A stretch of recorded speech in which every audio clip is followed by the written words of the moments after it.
بوڑھے نے خراٹوں سے اندازہ کیا کہ دونوں سپاہی سو گئے ہیں۔ اس نے اپنے ساتھی کو ٹھوکر ماری، دونوں لیٹے لیٹے سرکنے لگے۔ جب خیمے کے دروازے تک پہنچے تو باہر کو سرک گئے۔ باہر خاموشی تھی۔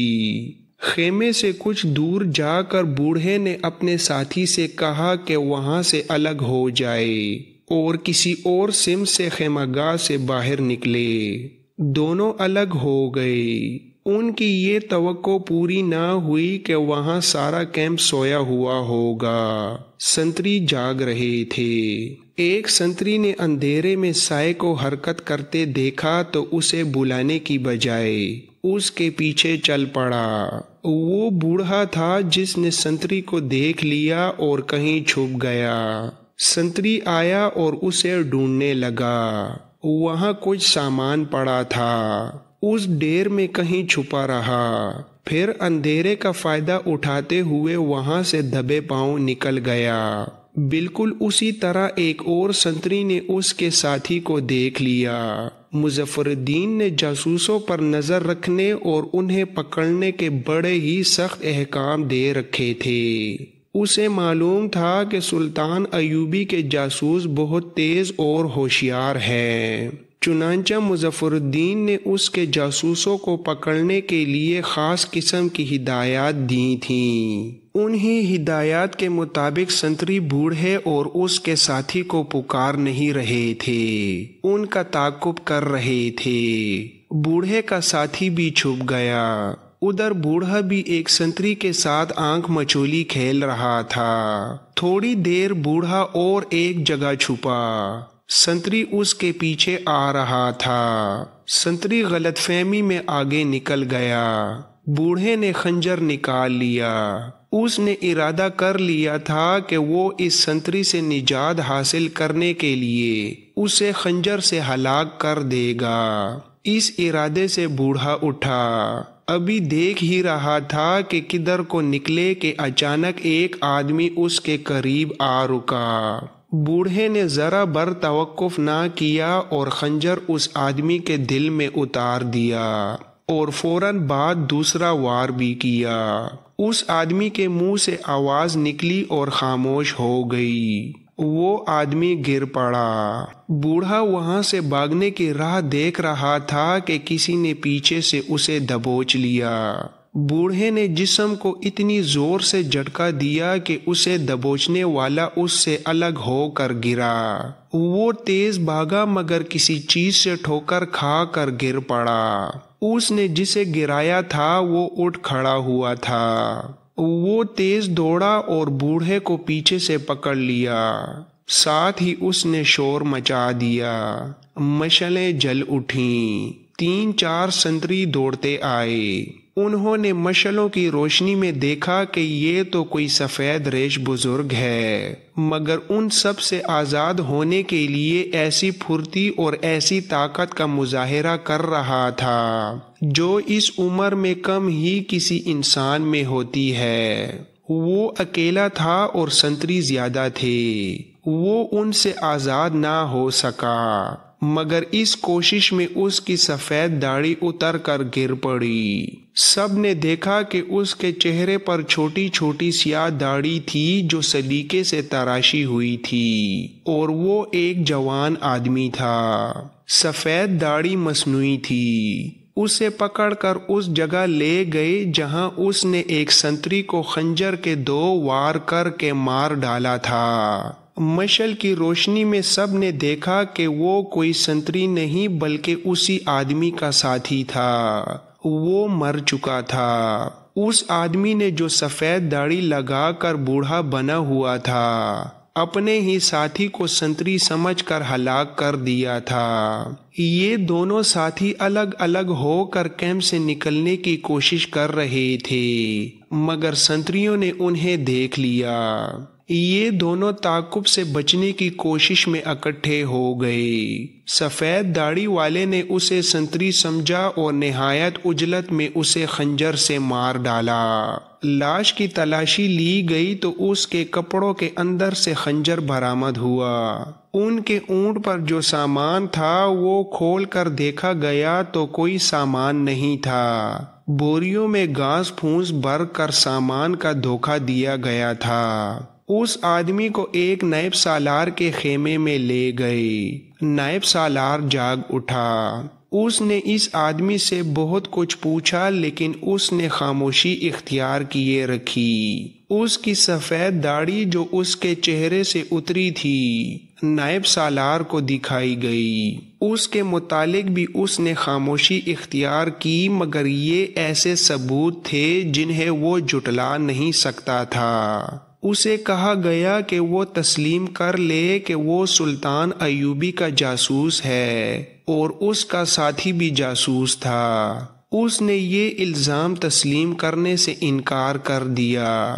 اسے مارا پیٹا گیا، بہت پریشان کیا گیا، لیکن اس نے اعتراف نہ کیا کہ وہ جاسوس ہے۔ رات گزر گئی۔ صبح اسے مظفر الدین کے سامنے لے جایا گیا اور اسے رات کا واقعہ سنایا گیا۔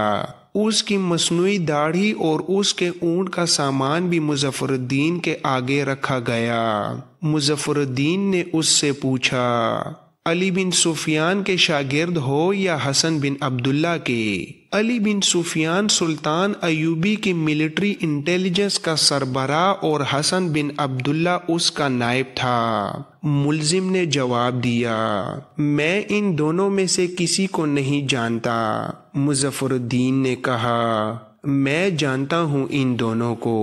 میں سلطان صلاح الدین ایوبی کا شاگرد ہوں۔ استاد اپنے شاگرد کو دھوکہ نہیں دے سکتا۔ ملزم نے جواب دیا، میرا آپ کے ساتھ اور سلطان ایوبی کے ساتھ کوئی تعلق نہیں۔ مظفر الدین نے اس کے کندھے پر ہاتھ رکھ کر کہا، سنو میرے بدقسمت دوست، میں تمہارے ساتھ بحث نہیں کروں گا۔ میں یہ بھی نہیں کہوں گا کہ تم نالائق اور نکمے ہو۔ تم نے اپنا فرض خوش اسلوبی سے ادا کیا ہے۔ پکڑا جانا کوئی عیب نہیں۔ تمہاری بدقسمتی ہے کہ تمہارا ساتھی تمہارے ہی ہاتھوں مارا گیا ہے۔ مجھے صرف یہ بتا دو کہ تمہارا کوئی ساتھی یہاں سے ہو گیا ہے اور وہ ایوبی کو اطلاع دے چکا ہے کہ اس جگہ فوج ہے، اور یہ بتا دو کہ اس وقت تمہاری فوج کی ترتیب کیا ہے اور دستے کہاں کہاں ہیں۔ ان سوالوں کا جواب دو اور میں تمہارے ساتھ قرآن کے نام پر وعدہ کرتا ہوں کہ جنگ ختم ہوتے ہی تمہیں رہا کر دوں گا۔ اس وقت تک پوری عزت سے تمہیں اپنے پاس رکھوں گا۔ ملزم نے کہا، مجھے آپ کی قسم پر اعتبار نہیں، کیونکہ آپ قرآن سے منحرف ہو چکے ہیں۔ مظفر الدین نے تحمل سے کہا، کیا میں مسلمان نہیں؟ ملزم نے جواب دیا، آپ یقیناً مسلمان ہیں، لیکن آپ قرآن کے نہیں صلیب کے وفادار ہیں۔ مظفر الدین نے کہا، میں اپنی توہین اس شرط پر برداشت کر لوں گا کہ میں نے جو پوچھا ہے وہ مجھے بتا دو۔ تمہاری جان میرے ہاتھ میں ہے۔ ملزم نے کہا، آپ اللہ کے ہاتھ سے میری جان چھین نہیں سکتے۔ آپ ہماری فوج میں رہ چکے ہیں۔ آپ کو اچھی طرح معلوم ہے کہ ہماری فوج کا ہر سپاہی اپنی جان اللہ کے سپرد کر چکا ہے۔ میں آپ کو یہ بتا دیتا ہوں کہ میں اپنی فوج کا جاسوس ہوں اور میرا ساتھی بھی جاسوس تھا۔ میں آپ کے کسی اور سوال کا جواب نہیں دوں گا۔ میں زندہ ہوں، میری کھال اتارنی شروع کر دیں۔ میرے منہ سے اپنے سوالوں کا جواب نہیں سن سکو گے، اور میں آپ کو یہ بھی بتا دیتا ہوں کہ شکست آپ کے مقدر میں لکھ دی گئی ہے۔ اس کے ٹخنوں میں رسی ڈالو اور اس درخت کے ساتھ الٹا لٹکا دو۔ مظفر الدین نے ایک درخت کی طرف اشارہ کر کے حکم دیا اور اپنے خیمے میں چلا گیا۔